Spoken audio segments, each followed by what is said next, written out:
رمضان المبارک چلا جاتا ہے نا، تو رمضان کے جانے کے بعد عام طور کے اوپر لوگوں کا جو مزاج ہے نا وہ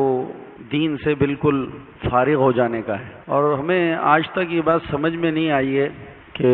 اس کے اوپر بہت غور کر رہے ہیں علماء کہ رمضان چلا جاتا ہے تو اس کے بعد مسلمان کیوں اپنے مذہب سے، اسلام سے، مسجدوں سے تعلق کو توڑ لیتا ہے۔ اس کی وجہ سمجھ میں نہیں آ رہی ہے بالکل۔ اچھے خاصے وہ لوگ جو مسجدوں کے اندر رمضان المبارک کے اندر عبادت میں زور و شور دکھا رہے ہوتے تھے اور ان کا اہتمام بھی تھا، لیکن رمضان جانے کے بعد گمراہ ہو جاتے ہیں، پھر دوبارہ اسی گمراہی کی طرف لوٹ جاتے ہیں۔ اس کے پیچھے کیا سبب ہے اللہ جانے، کیا مسئلہ ہے کہ اللہ پاک ہم سے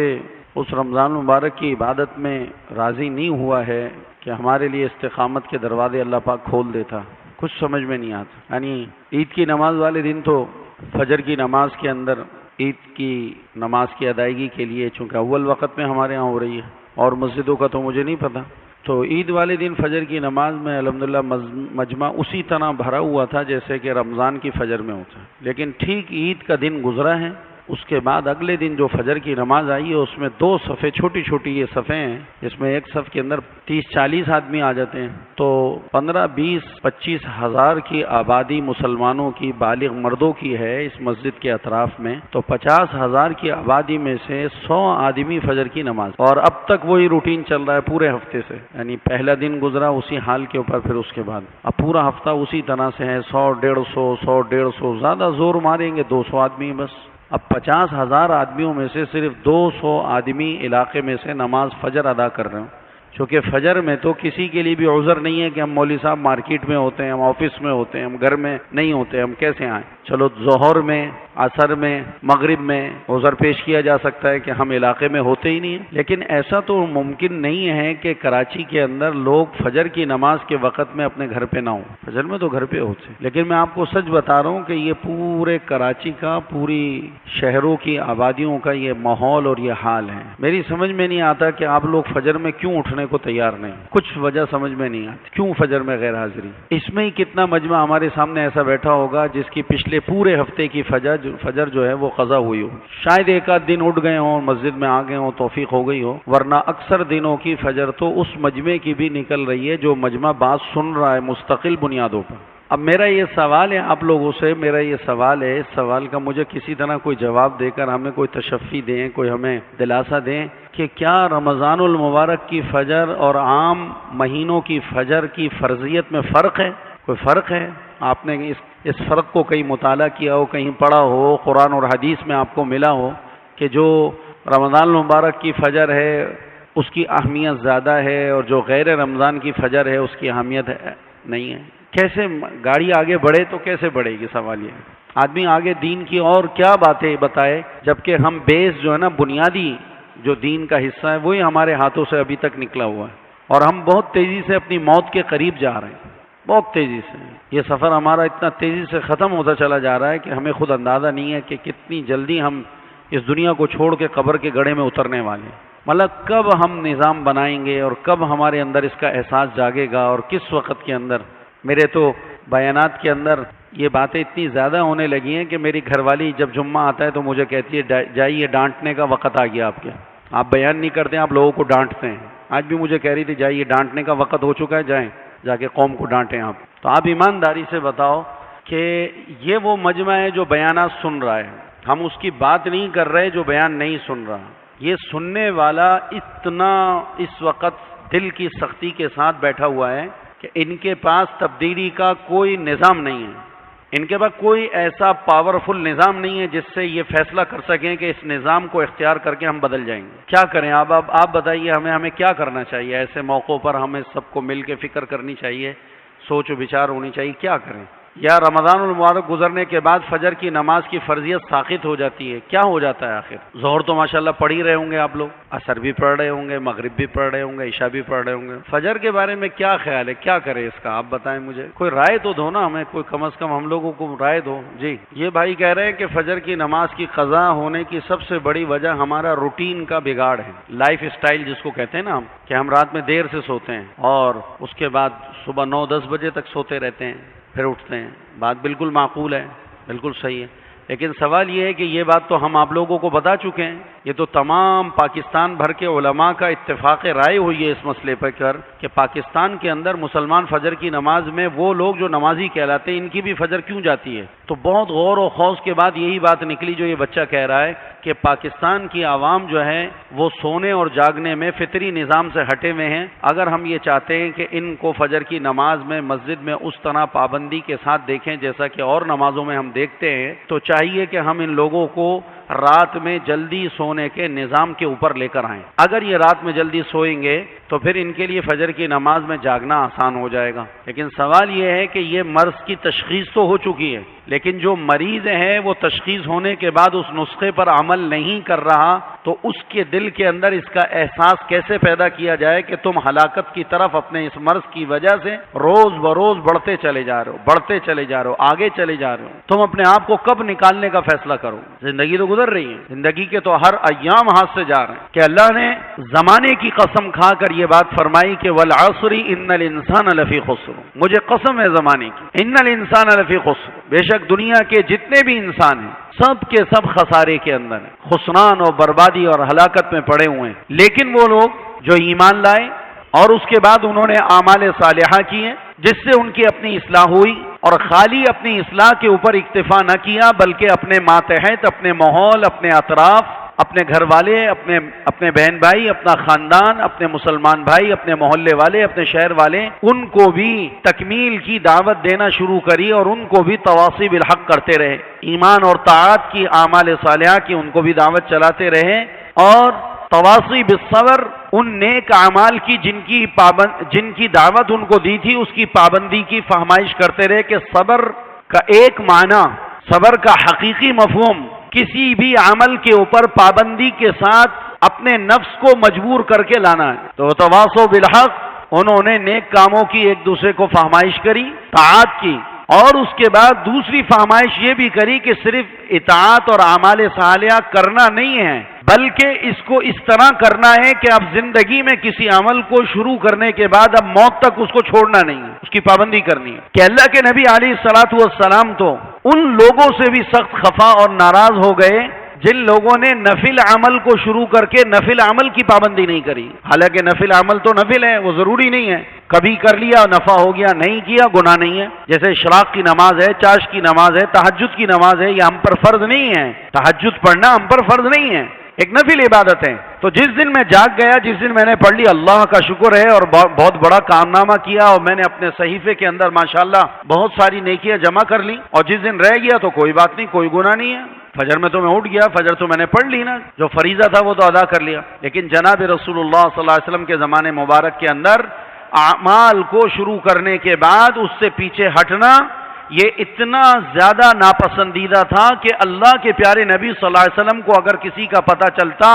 تو آپ اس کے اوپر خفگی اور ناراضگی کا اظہار کیا کرتے تھے، جبکہ وہ عمل نفل ہوتا، فرض نہیں، نفل ہوتا، نفل۔ تو چنانچہ آپ صلی اللہ علیہ وسلم نے ایک نوجوان کے بارے میں پتہ چلا وہ تہجد پڑھا کرتا تھا، اس کے بعد اس نے تہجد کی پابندی کی کچھ وقت تک، پھر اس کے بعد تہجد کی پابندی چھوڑ دی، اب تہجد کی نماز میں جاگتا نہیں ہے، صرف فجر میں جاگتا ہے، فجر کی نماز جماعت سے حضور کے پیچھے آ کر تکبیر اولیٰ سے ادا کر رہے ہیں حضرت مسجد نبوی میں، اور آپ علیہ الصلوۃ والسلام حضرت عبداللہ سے فرما رہے ہیں یا عبداللہ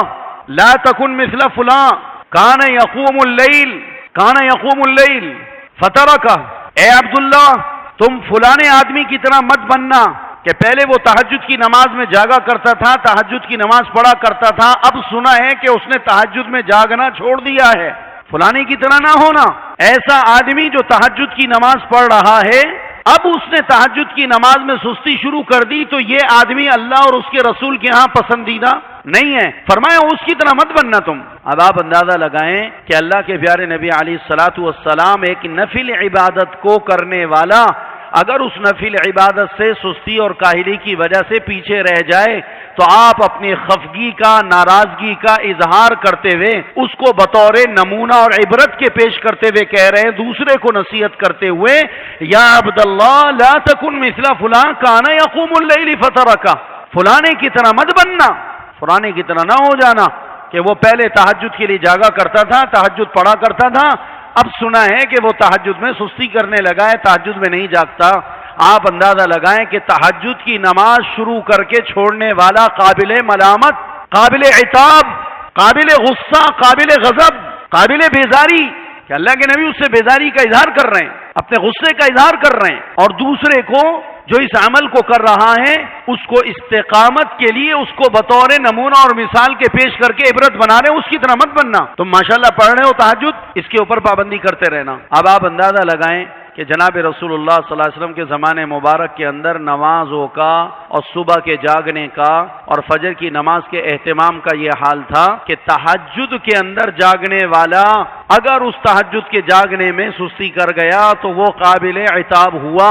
ناراضگی ہوئی۔ تو جو لوگ فجر کی نماز پڑھ رہے ہیں اور پھر اس کے بعد رمضان جاتے ہی فجر کی نماز قضا کر رہے ہیں، آپ اندازہ لگائیں کہ کتنا اللہ رسول کا غصہ اور نفرت ان پر ہوگی، کتنا غضب ہوگا اللہ کا اس پر۔ اور ہم اللہ کے غضب کو بہت ہلکا لیتے ہیں، اللہ کے نبی کی ناراضگی اور غضب کو ہم بہت ہلکا لیتے ہیں، اس لیے ہماری زندگیوں میں ذرہ برابر بھی تبدیلی کا کوئی آثار نظر نہیں آتے۔ وہیں کہ وہیں ہم کھڑے ہیں جہاں 10 سال پہلے تھے، وہیں کہ وہیں ہم کھڑے ہیں جہاں 15 سال پہلے تھے، وہیں کہ وہیں ہم کھڑے ہیں جہاں 20 سال پہلے تھے۔ ہماری زندگی، ہمارا ایمان، ہمارا اندر اور ہمارا باہر بالکل بھی 20 سال کے عرصہ گزرنے کے بعد بھی بدلنے کے لیے تیار نہیں ہے۔ یہ دلیل ہے کہ اگر 50 سال بھی آگے زندگی ملی، اسی نحوست کے اوپر یہ بقیہ زندگی گزار کر ایسے ہی مردار بن کر مرے گا، اور مرنے کے بعد جب اس کے سامنے نقصان کا حال آئے گا اس وقت میں رونا ہوگا، اور اس وقت کا رونا بالکل بیکار ہوگا۔ صبح جاگنے کے لیے 2 الارم لگانا پڑتے ہیں۔ جب انسان جاگ سکتا ہے اس کے بغیر دنیا کا کوئی انسان جاگ نہیں سکتا، جب تک کہ 2 الارم کا اہتمام نہ کرے۔ نمبر 1 وہ الارم جو ایمان کا الارم ہے، دل کا الارم ہے، اصل جاگ اللہ سبحانہ و تعالیٰ کے خوف سے ہے۔ تو جب تک اس الارم کو درست نہیں کریں گے، اس کا ٹائم درست نہیں کریں گے اور اس میں سیل نہیں لگائیں گے اور اس کے اندر ہم طاقت کو پیدا نہیں کریں گے، ظاہری الارم ہمیں جگائے گا بھی تو ہم اس الارم کو بند کر کے دوبارہ سو جائیں گے۔ سینکڑوں ہزاروں لوگ ایسے ہیں جو اپنے موبائل پر الارم لگاتے ہیں اور گھنٹیاں لگاتے ہیں اور لوگوں سے کہہ کے سوتے ہیں، اور لوگ بیل مارتے ہیں ایک دوسرے کو، اور گھروں کی بیلیں بھی بجائی جاتی ہیں، اور اذان کی آواز بھی کسی درجے کے اندر کانوں میں آ جاتی ہے، لیکن اس کے باوجود سستی غالب ہوتی ہے، اور اس سستی کے غلبے کے بعد آنکھ کھلنے کے بعد دوبارہ وہ سو جاتا ہے۔ یہ اس سے بڑا مجرم ہے جس کی آنکھ سرے سے کھلی نہیں تھی، اس سے بڑا مجرم ہے۔ تو سب سے بڑا اس کا سبب جو یہ بچہ کہہ رہا ہے، رات میں دیر تک جاگنا، رات کی تقاریب، رات میں دیر تک جاگنا، یہ ماحول ہمارے شہروں میں اتنا گندا، غلیظ، کافرانہ بنا ہے۔ اللہ تعالی ہم مسلمانوں کو اس ماحول سے کسی طرح باہر نکال دے اور ہمارے اندر اس کا احساس ہو جائے کہ ہم نے اپنی ساری دوستیاں، سارے تعلقات، ساری گیدرنگیں اور سارا کا سارا عشاء کے بعد کا نظام یہ ہم نے ختم کرنا ہے اور اس کا فیصلہ کرنا ہے۔ رات میں آخری سے آخری جاگنے کا ٹائم گرمیوں کے اندر 11 بجے ہے۔ 11 بجے کے بعد تو جاگنے کی کوئی شرعی ہمارے پاس کوئی دلیل اور گنجائش نکلتی نہیں ہے کہ 11 بجے کے بعد ہم جاگ رہے ہوں، خصوصاً جب ہمارا دیر کا جاگنا ہماری فجر کی نماز کو متاثر کر رہا ہے، اور وہ کر رہا ہے، اور ہماری زندگی کے لمحات، ہماری زندگی کے اوقات وہ ضائع ہوتے چلے جا رہے ہیں، اور اتنی بے دردی کے ساتھ ضائع ہو رہے ہیں، اتنی بے دردی کے ساتھ ضائع ہو رہے ہیں کہ ہمارے دل کے اندر اس کے ضیاع کا احساس تک نہیں ہے، اس پر ندامت کے آنسو نہیں ہیں، اس پر ذرہ برابر بھی ہمارے مجمع کے اندر ندامت کی کیفیت نہیں ہے۔ ہم کیا کر رہے ہیں اور اس طرح کی زندگیاں گزار کر ہم کہاں پہنچ رہے ہیں، ہم کہاں جا رہے ہیں؟ اس لیے کہ اللہ کے پیارے نبی علیہ الصلوۃ والسلام کی دعاؤں میں ایک دعا یہ بھی ہے کہ اللہ کے پیارے نبی صلی اللہ علیہ وسلم دعاؤں میں یہ مانگا کرتے تھے کہ اللہ ربنا لا تزغ قلوبنا بعد اذ، بولیے قرآن ہے، ربنا لا تزغ قلوبنا بعد اذ ہدیتنا، اے اللہ ہمارے دلوں کو تو ہدایت دینے کے بعد، راہ دکھانے کے بعد، ہمارے دلوں کے اندر حق کی اور صراط مستقیم کی، یا اللہ تو ہمارے دلوں کے اندر استعداد کو پیدا کرنے کے بعد دوبارہ ہمارے دلوں کے اندر سے اسلام اور دین اور ہدایت پر چلنے کی استعداد کو نکال کر دوبارہ ہمیں ہدایت کے بعد گمراہ نہ کرنا، اس لیے کہ دنیا میں ایسے بہت سارے لوگ آ کر مریں گے کہ جن کو ہدایت دی جاوے گی اور اس کے بعد وہ اس ہدایت کی نعمت کی ناقدری کریں گے، اس ناقدری کے سزا کے اندر اللہ ناراض ہو کر ہدایت دینے کے بعد دوبارہ خدا ان کو گمراہی کے راستے پہ ڈالے گا، اور وہ گمراہی کے راستے کے اوپر چلتے چلتے مر جائیں گے، ان کو خبر بھی نہیں ہوگی کہ ہم گمراہ ہو چکے ہیں۔ قرآن میں آیت ہے، اللہ سے مانگا گیا ہے سورہ آل عمران کے نا ربنا لا تزغ قلوبنا بعد اذ ہدیتنا، ہمارے دلوں میں یا اللہ کجی پیدا نہ ہو، ہمارے دلوں میں گمراہی نہ آوے، ہمارا عمل نہ بگڑ جائے، کہ عمل بننے کے بعد بگڑ جائے یہ بڑی خطرناک بات ہے۔ اس لیے کہ جو چیز بن جاتی ہے ایک دفعہ اپنی اوریجنل شکل کے ساتھ، اگر اس اپنی اوریجنل شکل اور حیت کے ساتھ تیار ہونے کے بعد دوبارہ اگر وہ اپنی اوریجنل شکل کو کھو دے اور اس شکل کو برباد کر دے تو لاکھ اس پر لیپا پوتی کرتے رہیں، ڈینٹنگ پینٹنگ کرتے رہیں، ایکسیڈنٹ ہو جانے کے بعد گاڑی کو تم لاکھ لے جا کر بنوا لو، گاڑی کی وہ شکل آئے گی نہیں جو شکل اس وقت میں آئی تھی جب وہ کمپنی سے بن کے نکلی تھی، اس میں عیب رہ جائے گا، اس کا حسن متاثر ہوگا، اس کی فنیشنگ خراب ہوگی، اس کے ریٹ مارکیٹ میں کم ہوں گے، اس کے ماہر دیکھنے والے دیکھنے کے بعد بتا دیں گے کہ یہ گاڑی ایکسیڈنٹ شدہ ہے، بنی ہوئی گاڑی، ریپینٹ ہے گاڑی۔ تو بھائی ہم نے تو اتنی صاف ستھری کر کے بنائی ہے، کہاں ہاں صاف ستھری بنائی ہے، پبلک کو دھوکہ دے سکتے ہو لیکن کاریگر کو، ماہر کو دھوکہ، ماہر نگاہ کاریگر نگاہ کو دھوکہ نہیں دے سکتے۔ پرکھنے والا اللہ ہمارے کاریگروں کے پرکھنے سے زیادہ پرکھنے والا ہے۔ یہ کاریگر گاڑیوں کو جو دیکھنے والے ہیں یہ اس کے عیب کو پکڑ لیتے ہیں، اللہ پرکھنے والا ہے اور اللہ کے پرکھنے سے کوئی بھی اللہ کو دھوکہ نہیں دے سکتا۔ معلوم یہ ہوا کہ ہمارے مجمع کے اندر اس دعا کا اہتمام نہیں ہے،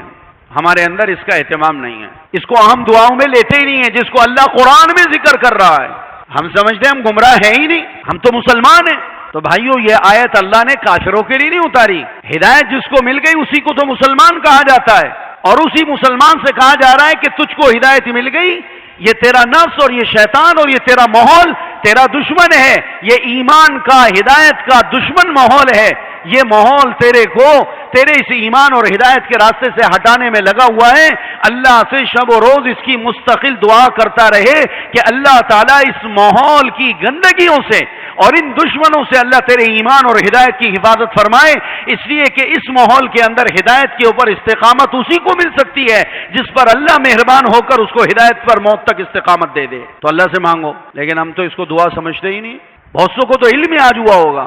کہ یہ بھی دعا مانگنے کی ہے، ربنا لا تزغ قلوبنا بعد اذ ہدیتنا وہب لنا من لدنک رحمتا انک انت الوہاب۔ دعا مانگنا طلب کی ایک شکل ہے نا، اگر ہم ان کو دعا پہ لگا رہے ہیں اور ان سے ہم یہ کہہ رہے ہیں کہ اللہ سے ان کلمات کے ذریعے دعا مستقل بنیادوں پر مانگو، تو یہ دعا مانگنا طلب کی ایک دلیل ہے، ہم اللہ سے مانگ رہے ہیں، اللہ سے مانگ رہے ہیں، اور نہ مانگنا بے طلبی کی دلیل ہے کہ ہمیں طلب ہی نہیں ہے اور ہمیں پرواہ ہی نہیں ہے۔ اور حقیقت یہ ہے جو بات میں آپ سے عرض کر رہا ہوں کہ ہمارے اندر طلب نہیں ہے، ہمارے اندر احساس نہیں ہے، ہم احساس سے خالی لوگ ہیں، ہمارے دل ان احساسات سے خالی ہیں کہ ہم لوگ غلط چل رہے ہیں اور ہمارے اس غلط چلنے کی ہمیں فکر کرنا ہے، یہ احساس ہمارے اندر سے نکلا ہوا ہے۔ تو بھائی وہ خالی ہفتے میں ایک دن جمعے کا بیان سن لینا کافی نہیں ہے، اور ایک دفعہ جمعے کے اندر بیان کے سن لینے سے کوئی بھی اتنا بڑا انقلاب ہماری زندگیوں میں آنے والا نہیں ہے کہ جس سے ہم کوئی شاہ عبد القادر جیلانی جیسے بن بیٹھیں، یا ہماری زندگیوں میں ایسا انقلاب آ جائے کہ اس کی وجہ سے لوگ ہمیں اشک بھری نظروں سے دیکھ رہے ہوں۔ ہم اسی ڈگر پہ چلتے رہیں گے، اسی ڈگر پہ چلتے رہیں گے،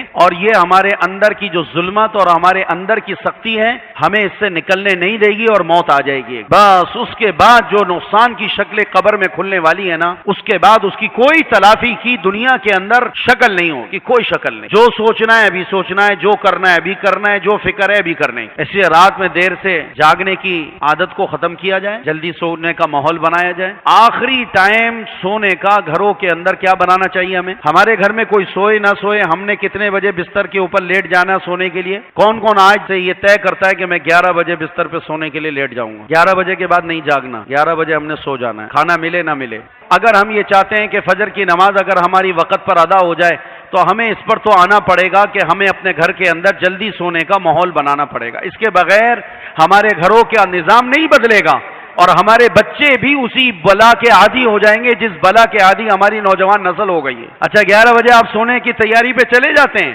نہیں جاتے، کیوں؟ اس لیے کہ ہماری طبیعتیں بگڑ گئی ہیں، ہماری طبیعتیں، ہمارے مزاج بگڑ گئے۔ اس مزاج کے بگاڑ کی وجہ سے یہ مصیبت ہم پر آئی ہے کہ ہماری فجر کی نماز جا رہی ہے۔ اب اگر فجر کی نماز ہمارے مجمع کی چلی گئی تو آپ کو اندازہ نہیں ہے کہ اس فجر کی نماز کے قضا ہو جانے سے ہماری صبح میں بے برکتی اور نحوست اور جو خدا کا قہر اترا ہے اس کا وبال ہم نے پورے دن بھگتنا ہے، پوری رات اس کی نحوست ہم نے بھگتنی ہے۔ اس لیے معاشرے کے ساتھ، سوسائٹی کے ساتھ چلنا نہ سیکھیں، اسلام کے ساتھ چلنا سیکھیں۔ اگر معاشرہ اور سوسائٹی اسلام والے انداز سے لے کے چل رہی ہے تو ٹھیک ہے، ہم اس کو لے لیں گے ساتھ، لیکن اگر معاشرہ کہیں اور جا رہا، سوسائٹی کہیں اور جا رہی، ماحول کہیں اور جا رہا اور اسلام کہیں اور لے کے جانا چاہتا ہے تو ہم ایز مسلم ہونے کے اسلام کے پیچھے چلیں گے، سوسائٹی کے پیچھے نہیں چلیں گے۔ اللہ کی قسم یہ سوسائٹیاں کافرانہ نظام پر لے جا کر ہمیں کفر کے گڑھے میں اتار دیں گے۔ ہم تو اس کو فالو کرنے کے پابند ہیں، ہم مسلمان ہیں، اسلام ہمیں کیا کہہ رہا ہے۔ انڈیا کے ایک عالم تھے، ان کا میں بیان سن رہا تھا تو اس میں وہ کہنے لگے، بیان کے اندر کہنے لگے کہ اللہ کے پیارے نبی صلی اللہ علیہ وسلم عشاء کی نماز کے بعد جاگنا تو کجا، جاگنا تو کجا، عشاء کی نماز کے بعد اللہ کے پیارے نبی علیہ السلام کا جاگنا تو کجا، آپ بات کرنے کو بھی ناپسند سمجھتے تھے کہ کوئی مجھ سے بات کرے یا میں کسی سے بات کروں۔ حالانکہ کیا دینداری میں، تبلیغ میں، اللہ کے پیغام کو پہنچانے میں اللہ کے نبی سے کوئی بلند ہو سکتا ہے؟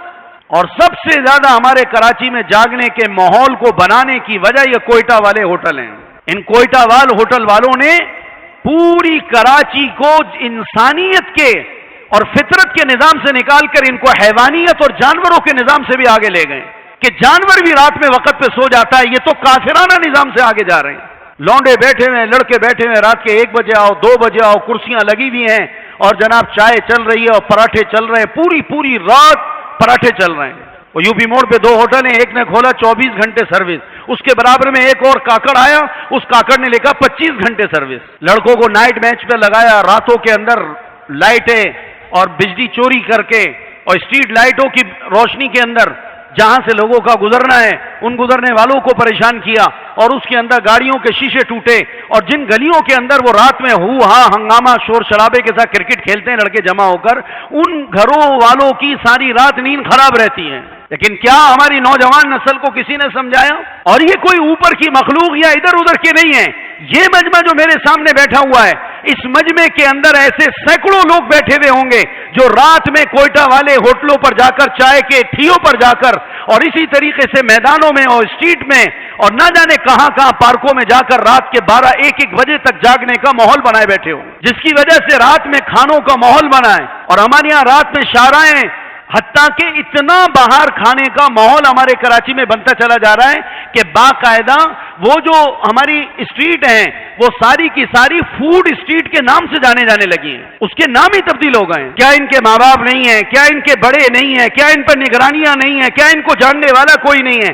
کیا ان کے اوپر کوئی محلہ نہیں ہے؟ کیا ان کے اوپر کوئی محلے کے بزرگ نہیں ہے؟ کیا ان کے اوپر نگاہ نہیں؟ یہ کس طرح زندگی گزار کر یہ کہاں جا رہی نسل؟ اس نسل کو سنبھالنے کی ذمہ داری کون لے گا؟ کون اس کا ٹھیکہ اٹھائے گا؟ کون ان بچوں کو غلط زندگیوں سے اسلام والی زندگی پہ لائے گا؟ یہ کس کی ذمہ داری ہے؟ اور ہر گھر میں یہ ماحول بڑھتا چلا جا رہا ہے، بنتا چلا جا رہا ہے۔ لڑکیاں کیا، لڑکے کیا، گھروں میں رات کے 2-2 بجے تک جاگنے کا ماحول بنا ہوا ہے۔ اس لیے بھائیوں، گھروں کے اندر ایسا نظام بنانے کی کوشش کریں، یا تو مغرب کے بعد کھانے کی ترتیب، ورنہ عشاء کے فوراً بعد دسترخوان گھروں میں لگے، اور عشاء کے فوراً بعد کھانے سے فارغ ہو جانے کے بعد 1-1.5 گھنٹہ اور مزید کھانے سے فارغ ہو کر جاگنے کا چلو نظم ہو جاوے، اور 11 بجے کے بعد تو گھر کے بڑے بھی اور چھوٹے بھی اور بچے بھی اور مستورات بھی اپنے گھروں کے اندر سونے کا ماحول بنانے کی کوشش کریں، تب انشاءاللہ تعالی اس کی برکت سے آپ دیکھیے گا کہ اللہ پاک صحت بھی وہ عطا کرے گا، جوانی بھی وہ عطا کرے گا، بڑھاپا بھی وہ شاندار عطا کرے گا،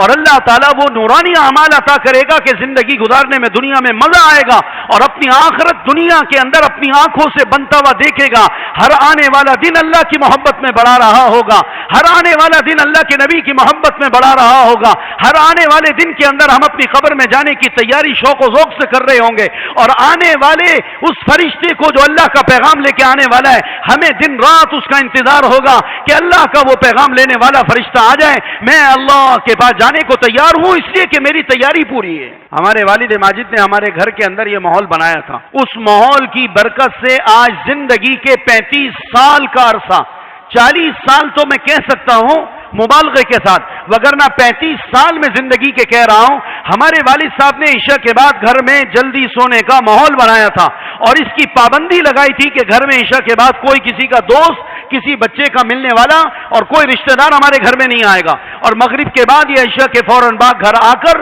مسجد سے تعلیم وغیرہ سے فارغ ہو کر سب گھر والے مل کر کھانا کھائیں گے، یا جو آگے پیچھے آگے جس کو بھوک لگی ہے کھانا کھا لو، اماں تمہاری مغرب کے بعد کھانا تیار کر کے رکھی ہوئی ہوں گی، عشاء کے فوراً بعد گھر میں آنے کے بعد سونے کا ماحول ہوگا، اور کسی کو جاگنے کی اور لائٹیں جلانے کی گھر میں روشن کرنے کی اجازت نہیں ہوگی، اور گھر کی بیل کو بند کر دیا جائے گا، اور کسی سے رابطے کا کوئی تعلق نہیں قائم کیا جائے گا، رات میں سونے کا ماحول اس کی برکت سے ہے۔ اللہ کے فضل سے آپ کے سامنے ایک زندہ تصویر بیٹھا ہوں، 35 سال کے عرصے کے اندر اللہ کے گھر میں بیٹھ کر آپ سے عرض کر رہا ہوں، اللہ تعالیٰ جھوٹ سے ہمارے کو بچاوے، اور اللہ تعالیٰ ہمیں مبالغہ آمیزی سے بچاوے، اور کمی کوتاہی تو ہر آدمی سے ہو جاتی ہے۔ 35 سال کے عرصے کے اندر آج تک فجر کی نماز میری قضا نہیں ہوئی ہے۔ 35 سال کا زمانہ گزرا ہے، سردیاں آئی ہیں، گرمیاں آئی ہیں، بیماریاں آئی ہیں، بخار آیا ہے، سفر آیا ہے، حضر آیا ہے، شادیاں آئی ہیں، گھر کے اندر بجلی گئی ہوئی ہے، مصائب ہیں، پانی نہیں ہے، اللہ بھلا 35 سال میں کیا کچھ ہو جاتا ہے۔ اور یہ میں اپنی بات نہیں کر رہا، میرے گھر میں 5 بھائی ہیں، اللہ کے فضل سے ہمارے 5 بھائیوں کے گھروں میں یہ ماحول بنا ہے، اور ہمارے اپنے گھر کے اندر یہ ماحول بنا کہ 35 سال کا عرصہ گزرا ہے، ہمارے گھر کے اندر کوئی بچہ بھی نماز فجر کے اندر نماز کو قضا کرنے کی جرت نہیں کر سکتا۔ ہم نہ فرشتے ہیں، نہ کوئی ہوائی مخلوق ہیں، نہ کوئی خلائی مخلوق ہیں، نہ مریخ سے ہم اترے ہیں، ہم اس دنیا میں پیدا ہوئے آپ کی طرز کے اوپر اس دنیا میں بود و باش اختیار کیے ہوئے ہیں، لیکن ہم نے اپنے والد کی تربیت کا اثر دیکھا ہے، اور اس تربیت کو اپنے گھر میں ہم نے لاگو کیا ہے، اور اپنے بچوں کو اس کا پابند کیا ہے کہ فجر کی نماز سب نے جاگنی ہے۔ اگر کسی وجہ سے رات میں دیر تک جاگنا بھی ہو تو اپنی نیند کی قربانی دینا، فجر کی قربانی مت دینا۔ چلو کبھی جاگنا ہو گیا، مان لیا 12 بج گئے، 1 بھی بج گیا، بج جاتا ہے، ہمیں بھی بج جاتا ہے، لیکن یہ طے کیا ہے کہ اب اگر ہم 1 بجے 2 بجے سو رہے ہیں، 3 بجے سو رہے ہیں، تو 2 قربانیوں میں سے ایک قربانی لازم ہے، یا تو ہم نیند کی قربانی دیں کہ 2 گھنٹے کے بعد اٹھ جائیں، اور یا ہم فجر کی قربانی دیں کہ ہم 10 بجے تک سوتے رہیں۔ تو آپ ایمانداری سے بتاؤ، غیرتی مسلمان ہو، 2 قربانیوں میں سے ایک قربانی رات میں دیر تک سونے کی وجہ سے آپ کو دینی ہے، یا نیند کی قربانی دینی ہے کہ 2 گھنٹے کے بعد اٹھنا ہے، اور بدن ابھی نیند مانگ رہا ہے، بدن ابھی، جسم ابھی ہمارا آرام پورا نہیں لے چکا ہے، ہمارے بدن کی باڈی کی 6 گھنٹے 8 گھنٹے ضرورت ہے، تو ہمارا بدن ابھی مانگ رہا ہے کہ ہمیں اور سلایا جائے اور آرام دیا جائے، دماغ مانگ رہا ہے، جسم مانگ رہا ہے، ہماری باڈی کا تقاضا ہے، لیکن 2 قربانیوں میں سے ایک قربانی لازم ہے، یا فجر کی نماز اللہ کے امر کو قربان کر دو، اور یا یہ ہے کہ اپنے جسم کی قربانی دے دو، اور اپنے جسم کے آرام کی قربانی دے کر نیند کی قربانی دو۔ آپ غیرتی مسلمان ہو، تم مجھے ہاتھ اٹھا کر بتاؤ کہ تمہارے نزدیک کون سی قربانی دینا ضروری ہے؟ بھائی بتاؤ، اللہ کے امر کی قربانی دے دیں، فجر قربان کر دیں کہ جناب ہماری نیند پوری نہیں ہوئی، ہم 2 بجے سوئے تھے، ہم 1 بجے سوئے تھے، تو نیند پوری نہیں ہوئی، باڈی کی ضرورت ہے، تو جب باڈی کی ضرورت ہے، جسم چاہ رہا ہے ہمارا ابھی آرام، تو ہم کیا کریں؟ اللہ کے امر کو کیا کر دیں؟ اس کو ذبح کر دیں اللہ کے امر کو۔ مؤذن سے کہیں کہ یہ کسی اور کے لیے جملے ہوتے ہیں تو ہوں، الصلاۃ خیر من النوم، نماز نیند سے بہتر ہے، یہ جملے تیری زبان سے جو اللہ کے گھر میں نکل رہے ہیں، یہ کسی ایسے کے لیے ہوں گے جو 8 گھنٹے سے پڑا سو رہا ہے، میں تو سوئے ہی 2 بجے ہوں، اس لیے میرے لیے یہ لفظ نہیں ہو سکتا کہ نماز نیند سے بہتر ہے۔ نہیں، اللہ کی قسم کھا کر اپنے عمل سے وہ گویا یہ بتا رہا ہے کہ نیند نماز سے بہتر ہے، جو بہتر ہوا کرتی ہے آدمی اس کی طرف دوڑا کرتا ہے، اور جو غیر بہتر ہوتی ہے اس کو چھوڑا کرتا ہے بہتر کے لیے۔ یہاں نوکری کر رہے ہیں 10,000 کی، دوسری کمپنی سے آفر آ گئی 50,000 کی، کون سی نوکری بہتر ہے؟ ہاں بھائی بتاؤ، ہاں بولو، 50,000 کی نوکری بہتر ہے 10,000 پہ، تو کیا کہے گا کہ میں 50,000 کی نوکری نہیں کرتا، 10 پر ہی رہوں گا، یہ کہے گا، یا 50 والی کی طرف دوڑے گا، 10 کو ٹھکرائے گا؟ مؤذن کیا کہہ رہا ہے فجر کے اندر؟ بولیے کیا کہہ رہا ہے فجر کی اذان میں؟ زور سے بولو، زور سے بولو، زور سے بولو، زور سے بولو، سارے بولو، مل کے بولو، الصلاۃ خیر من النوم۔ کیا کہہ رہا ہے مؤذن؟ ترجمہ بھی کریں، زور سے ترجمہ کرو، نماز نیند سے بہتر ہے۔ یہ مؤذن کا اپنا اختراعی جملہ ہے، یہ اللہ کے نبی نے مؤذن سے کہلوایا، اور اللہ کے نبی نے جو کہلوایا وہ اپنی خواہش سے کہلوایا، یا نبی وہ کہتا ہے جو اللہ اس کو وحی کرتا ہے؟ بولو، وما ينطق عن الهوى ان هو الا وحی یوحى۔ اللہ قرآن میں کہتے ہیں کہ میرا نبی اپنی خواہش سے کوئی کلام، میرا نبی تمہیں وہی کہتا ہے جو میں اس کو وحی کہتا ہوں، میں اس کو وحی کرتا ہوں۔ تو گویا کہ اللہ نے مؤذن سے کہلوایا، نبی علیہ السلام کو کہلوایا کہ آپ بلال سے کہیں کہ فجر کی اذان کے اندر یہ جملہ بڑھا دے. بلال رضی اللہ عنہ نے یہ جملہ بڑھایا. اللہ کو یہ جملہ بڑھانا ان کا اتنا پسند آیا کہ اللہ نے آسمانوں پر اس کو محمد صلی اللہ علیہ وسلم کی شریعت کا جزو لازم بنا دیا. واہ واہ واہ واہ واہ واہ، بلال تیرے جملوں میں کتنی طاقت ہے اور کتنا پیارا جملہ ہے جو تو نے فجر کی اذان کے اندر شامل کیا. فرمایا جو بلال نے فجر کی اذان کے اندر جملہ اضافی کیا ہے، اللہ کی بھی یہی چاہت ہے کہ مؤذن دنیا بھر کے وہ فجر کی اذان میں اپنے مسلمان بھائیوں کو علاقوں میں اس جملے کے ذریعے سے بیدار کر کے نماز اور نیند کا فرق بتاویں. نماز اور نیند کا، ارے بھائی بتاؤ نماز اور نیند کا. اب مؤذن کیا کہتا ہے فجر میں؟ زور سے کہو ایک دفعہ اور بولیے، نماز نیند سے بہتر ہے. نماز نیند سے، دل کی گہرائیوں سے، ایمان کے اندر سے نکالے ہیں، نماز نیند سے بہتر ہے. تو اب دو باتوں میں سے کسی ایک بات کی قربانی آپ نے دینی ہے، یا نیند کی یا فجر کی نماز اللہ کے امر کو قربان کرنے کی. تو بتاؤ اللہ کے گھر میں بیٹھ کر کون اس کا وعدہ کرتا ہے میں نیند کی قربانی دے دوں گا، فجر کی نماز اللہ کے امر کی قربانی نہیں دوں گا؟ سوچ سمجھ کے ہاتھ اٹھانا، سوچ سمجھ کے ہاتھ اٹھانا. ایسا نہ ہو کہ غلط ہاتھ اٹھنے پر مار پڑ جائے اللہ کے گھر میں جھوٹ کی. اس کے لیے آپ کو یہ کرنا ہوگا، یا تو جلدی سونا، اور اگر کسی وجہ سے دیر سے سونا ہو رہا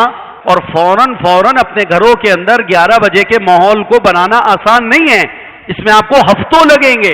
اس میں آپ کو مہینوں لگیں گے، اور بار بار میں یہ نظام ٹوٹتا بھی رہے گا. یہ بھی بتا دوں آپ کو، یہ نظام بار بار، کبھی خالہ کے گھر شادی، کبھی ماموں کے گھر شادی، کبھی فیملی کو وہاں لے کر جانا، کبھی وہاں لے کے جانا، کبھی جناب فلانے کے گھر دعوت. چھوٹی چھوٹی دعوتوں میں رات کے 12-1 بجے تک لوٹنا ہوتا ہے.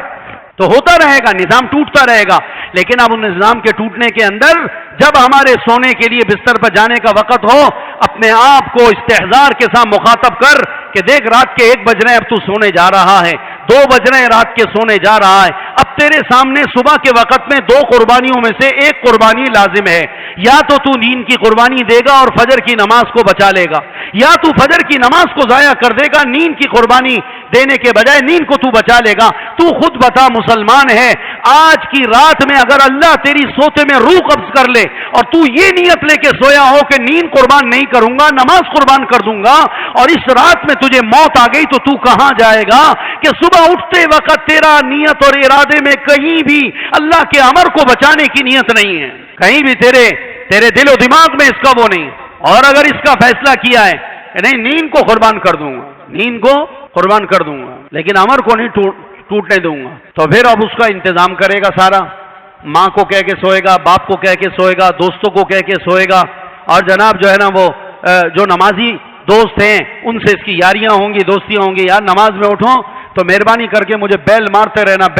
رہنا یہاں تک کہ میری طرف سے تمہارے کو اس کا جواب آ جائے. اور آج کل تو بہت سارے نیٹ ورکوں کے اوپر آپس کا جو ایک خاص نیٹ ورک ہوتا ہے اس کے اوپر کال کیا ہوتی ہے؟ U to U فری ہے، زونگ ٹو زونگ فری ہے. اس طرح دوستوں سے پوچھو 6-6 7-7 سمیں جیب میں دبائے بیٹھے ہیں، اور جناب 2-2 3-3 سمیں نکالی ہوئی ہیں. کمپنیوں نے بھی ایک شناختی کارڈ پہ 5-5 سمیں الاؤ کر رکھی ہیں. تو بھائی کسی ایسے دوست سے اپنا تعلق بناؤ جس کا سم تمہاری سم سے میچ کرتی ہو، اور وہ دیندار ہو، صوم و صلات کا پابند ہو، اور وہ فجر میں جاگتا ہو. اچھا کوئی اور نہیں جاگتا تو آپ کے آس پڑوس میں کوئی ایسے بزرگ ضرور ہوں گے جو فجر کی نماز کے پابند ہوں گے. ان کو کہو انکل آپ ہمارے گھر کے پاس سے جب گزریں گے تو آپ نے بیلیں بجانی ہیں، اور ہمارے گھر میں جاگنے کا، اور گھر والوں کا ذہن بناؤ کہ یہ بیل بجے گی. پڑوس کے بزرگ نماز میں جاتے ہیں، وہ بیل بجائیں گے ہمارے گھر کی. یا تو خود اپنے پیروں سے دین پر چلنے کا پاور پیدا کرو، اور اگر خود پیر لنگڑے لولے ہو گئے، فالج زدہ ہو گئے، پولیو آ گیا ہے، اور اب اپنے پیروں سے منزل پر پہنچنے کی جان نہیں ہے، تو خدا کے لیے لکڑیوں کو یعنی کسی اور کو اپنا سہارا بناؤ. بے ساکیوں سے چلو لیکن اپنی منزل پر جانے سے نہ رہ جاؤ. چاہے اپنے پیروں سے دوڑ کر جاؤ، چاہے بے ساکیوں کا سہارا لے کر جاؤ، لیکن اپنی منزل پہ پہنچنے کا عزم کر کے اس پہ چلو. اللہ کی قسم لنگڑا لولا آدمی اور بے ساکیوں سے اور ڈنڈوں سے اور سہاروں سے چلنے والا آدمی بھی اگر اپنی منزل پہ پہنچ گیا یہ بھی کامیاب ہو جائے گا، اور جو اپنے پیروں پر چل کے پہنچا خدا کی قسم یہ بھی کامیاب ہو جائے گا. تو یا تو اپنے پیروں میں ہم اتنی جان پیدا کریں کہ ہمیں کسی بے ساکی کی ضرورت نہ ہو، ہمیں کوئی سہارا نہیں چاہیے، ہمارے پیروں میں اپنے پاور ہو، ہمارا اپنا ایمان اتنا مضبوط ہو. اور اگر کسی وجہ سے ہمارا ایمان